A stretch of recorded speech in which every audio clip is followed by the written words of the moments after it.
Governor Tamilisai Soundararajan ప్రసంగం పట్ల ప్రజలంతా బాధపడ్డారని ఎమ్మెల్సీ కవిత అన్నారు. 2 సార్లు ప్రజల ఓటుతో గెలిచిన ప్రభుత్వంపై గవర్నర్ ద్వారా తీవ్ర వ్యాఖ్యలు చేశారని మండిపడ్డారు. ఇది నిరంకుశ ప్రభుత్వం అని కవిత ఆరోపించారు. గవర్నర్ ప్రసంగంలోని అంశాలు తీవ్ర అభ్యంతరకరమన్నారు. ఆ పదాలను రికార్డుల నుంచి తొలగించాలని కోరినట్లు చెప్పారు. తాము తెలంగాణ ప్రజల తీర్పును గౌరవిస్తున్నామని కవిత తెలిపారు. మరి నిన్న గవర్నర్ గారి స్పీచ్ను చూసి చాలా మంది కూడా బాధపడడం జరిగింది. గత 2 సార్లు ప్రభుత్వంలో ప్రజలు ఓట్లేస్తేనే భారీ మెజార్టీతో గెలిచినటువంటి ప్రభుత్వాల మీద విపరీతమైనటువంటి వ్యాఖ్యలు గవర్నర్ ప్రసంగంలో చేయడం అందరినీ కూడా బాధించింది. అల్టిమేట్గా ఒకసారి అధికారం ఉంటుంది, ఒకసారి అధికారం పోతుంది, విషయం అది కాదు.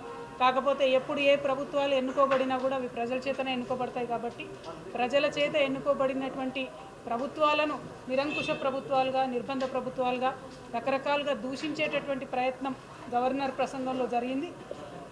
దానికి అందరం కూడా అభ్యంతరం తీసుకున్నాం.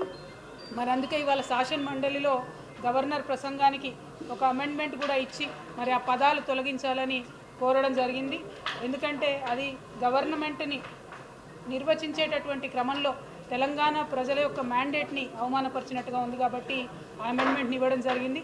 కానీ ప్రభుత్వం తొలి రోజు కాబట్టి పరిపాలన ఇప్పుడే వారు చేపడతా ఉన్నారు. కాబట్టి ప్రభుత్వం యొక్క రిక్వెస్ట్ మేరకు వారు చేసినటువంటి అభ్యర్థన మేరకు బీఆర్ఎస్ పార్టీదే మండలిలో మెజారిటీ ఉంది. మేము గట్టిగా అనుకుంటే ఓటింగ్లో అమెండ్మెంట్ తీసుకొని రావచ్చు కౌన్సిల్లో.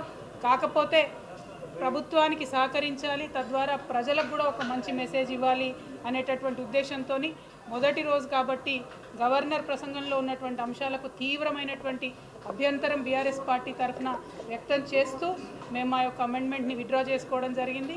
అయినప్పటికీ ఆ స్ఫూర్తిని ప్రభుత్వం కూడా కొనసాగించాలని, ఎంతసేపు గడిచిపోయిన కాలంలో జరిగిన తప్పులను అనడం కాకుండా చేయాల్సినటువంటి పనులేంటి, ఎట్లా పనుల్ని అమలు చేస్తారనేటటువంటి విషయాల్ని, తెలంగాణ రాష్ట్ర ప్రగతిని ఎలా సాధిస్తారనేటటువంటి రోడ్ మ్యాప్ని ప్రజలకు చెప్పి చక్కగా పరిపాలన కొనసాగించాలని చెప్పి మేము డిమాండ్ చేస్తూ ఉన్నాం.